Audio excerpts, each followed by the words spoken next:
start on a project, a piece of art of some sort, and I would work all through the night. I would work for days on end just to finish that project, right? And I would get pissed if somebody would break my concentration, or I would even get upset if I had to eat or go to the washroom. Like, that would break my whole concentration. So anyways, at that point it should have been discovered, okay, okay, something but they were just like, oh, she's just really passionate, right. Fair enough. So anyways, then I applied to the school. I got accepted, and then it turned out it was $28,000 a year to go. Really? Yeah. So then my parents were like, "Did you forget where you came from?" Okay. So realistically, because I didn't have a pot to piss in, I would have had to have had 4 different bank loans and OSAP to be able to go. So you'd still be paying that off right now. Yeah, I'm pretty sure. Yeah. So, but I'd probably be working in Japan. Who knows? Yeah, maybe. Might help front the bill. Yeah, sure. But anyways, so that's kind of where that was at. Okay, so then you decided is that sort of where personal training came in? Personal training came in right after high school. So then after I couldn't get into that school, because my parents were like, absolutely not, no way. You should go to university and teach English like your aunt. And I'm like, so boring. Sure. It's like, I excelled in English, but it's so boring. No offense to English teachers, but no offense. Just not my thing. Sure. So anyways, then my dad's like, well, either you're going to school for that or you're going to work. So then I left and I went to work. So I actually started fresh out of high school in with a very well-known weight loss industry clinic. And I started when it was, bare bones. They had their first little office in the corner of Wonderland and Oxford, and now since then it grew into a multi-million-dollar weight loss industry business. But I was there to originally help it launch right off the ground, so I helped create a lot of those programs, and that's kind of where it all stemmed for me. Wow. And then I just went from there, right? Okay. So everything that I've done, as far as basically anything that I've done, when it came to fitness and the industry, I've always done the same thing where I see this as my challenge. Right. I'm going to beat that by this much. That's an industry where you can really do that, right? Yeah. Absolutely. Perfection, you can never really hit perfect in that industry, right? Yeah, that's a good point, right? Yeah. I mean, everybody else, you might look perfect, but to you, there's always that little Now, we need a whole other night. Sure, we do. Okay, so anyways, you've discovered that there's something not quite right. When did you discover that? You've been in the fitness industry, and then when did you start the medication or this diagnosis that was obviously a misdiagnosis? I guess it would have been just after I had started into that industry. Then I think then that's when the sleeping issues started. Okay, insomnia and things like that. Oh yeah, okay. I had always had that, but as you age, it starts to wear on you more and more and more. Sure, I know that. Like when you're in high school and stuff, you can go for nights on end and you'll be fine, right? Sure. Mm-hmm. But then it gets to a point when you're actually working at a 9-to-5 job where that doesn't really fly anymore. Right. So that's where it all started. So then at that point, that's when they diagnosed me with depression, and I think it was just kind of like a easy diagnosis. I didn't see a psychiatrist to get that diagnosis. It came from a GP. Right, sure. And it was just this is the problem. Here, take this, and you'll be able to sleep, and you'll be fine. Yeah. And then you would go back to the same GP, and you'd be like, okay, this isn't really working for me for X, Y, and Z reason. And then they'd be like, okay, well, we'll just give you a different antidepressant. Sure. We'll give you a different antidepressant. That seems to be the name of the game for and it's not just GPs or family physicians.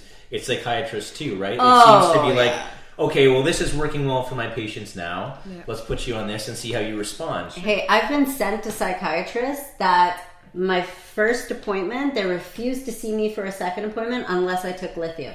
Really? Yeah. That Wow. is crazy. Yeah.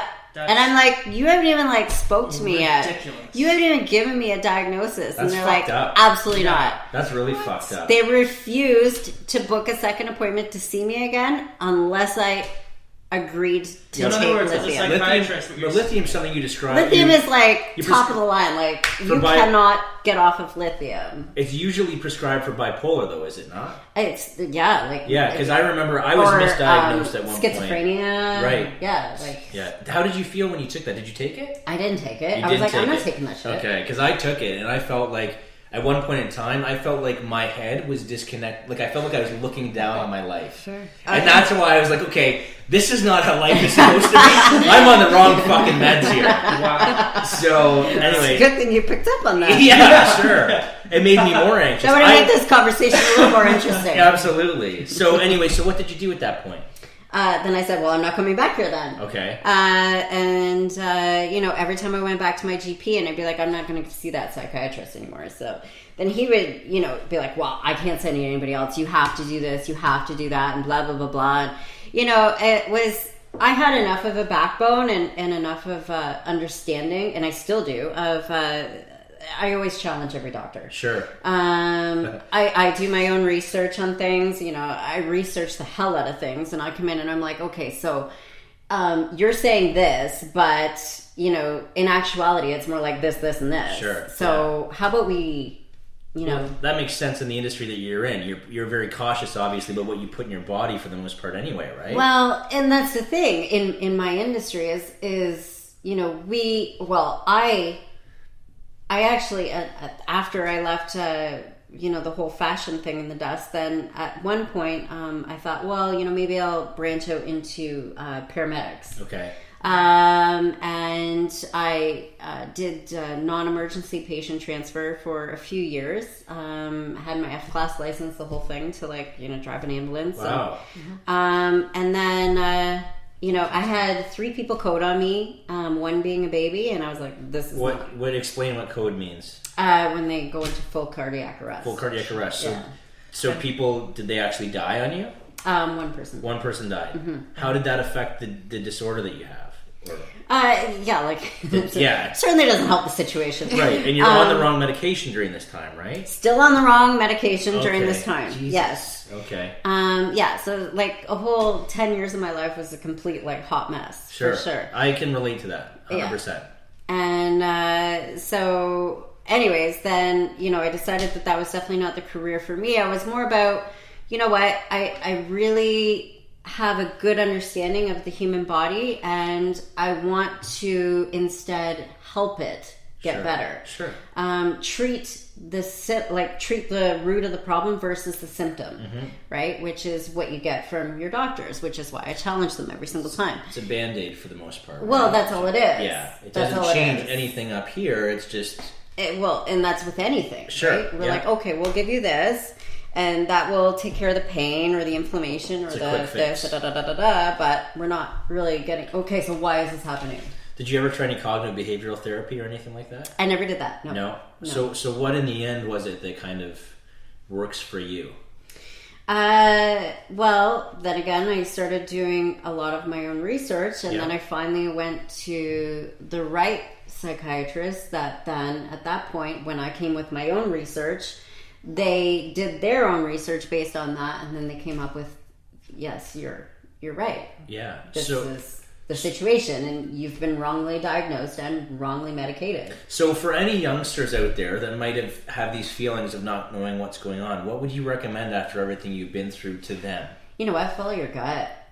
If it doesn't feel like it's the right situation, you know, don't force it. Don't force it, and don't hesitate to ask questions. Right. You know what I mean? Don't just trust the opinion of your doctors just because they're doctors. Right. Sure. Right? Because I think in the end, it's still the mind is still a really mysterious thing. Oh my God, it's the most complicated. Sure, and I don't think we. I It's think we don't know. frightening. Yeah. It's frightening when you think about, how deep the mind is and the things that we don't know about it, or the depths of it, and what goes on when you're sleeping and the different phases and all of that. Like that's absolutely dreams, memory. The mind is the most powerful thing, and it's completely out of our control. As much as we think it's in our control, it's completely out of our control. So it's scary when you've got people playing around with that. Absolutely. Do you agree, though, that there are things like fitness and eating healthy that can help you? For sure. Sure. So maybe you can't control it. Like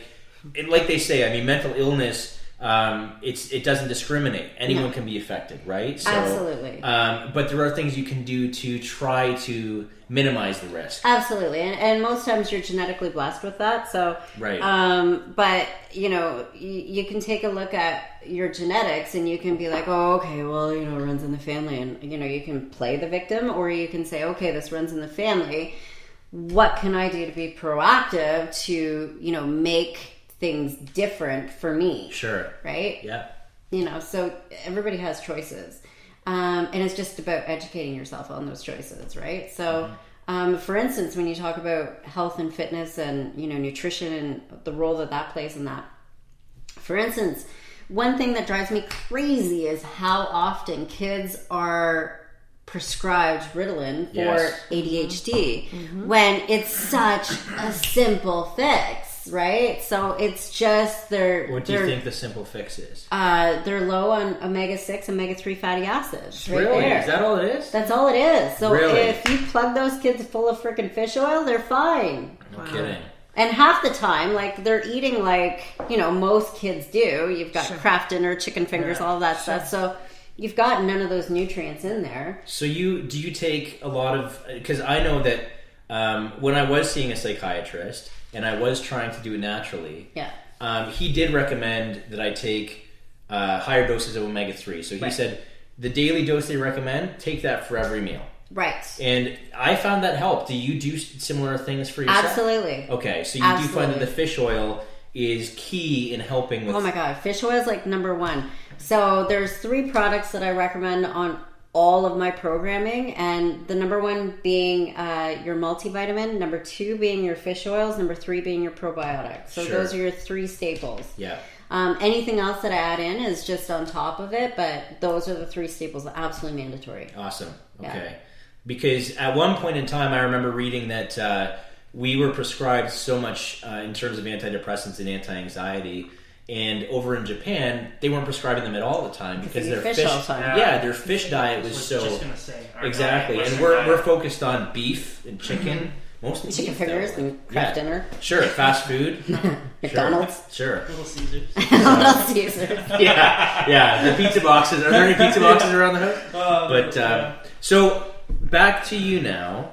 So, I guess we're at the point where you've kind of started figuring out what's going on with your mental illness. Mm-hmm. What was the next thing that happened? The next thing that happened. Okay, so once we got the mental illness part under control, so then I got, completely sidewinded with my next issue, my next major hurdle in life, which was, 2013 was breast cancer diagnosis. After you'd already lost your partner, fiance at the time, to lymphoma? Yes, that was in 2005. So we're talking about 8 years later? Yes. Mm-hmm. Okay. Yeah, and then how that ended up being discovered was not traditional at all. Most people, they find a lump or something, pretty identifiable to breast cancer. The thing was that I always wear a black sports bra or black bras. I wear black all the time. Sure. And this is very unusual for me. It's an exception. we were feeling summery today. Yeah. So I branched out. Well, thank you for that. Well, no problem. Yes. And so anyways, Lord only knows how long it was going on before it was actually discovered. So I actually had an event to go to. It was a wedding, and I went out and bought a neutral colored bra specifically for the dress that I was wearing. When I got back from the event, horrified, when I took the bra off, it was full of blood. Really? Oh, wow. Really? And I literally probably stared at that cup of the bra for like a good 10 minutes, and I was just frozen. Yeah.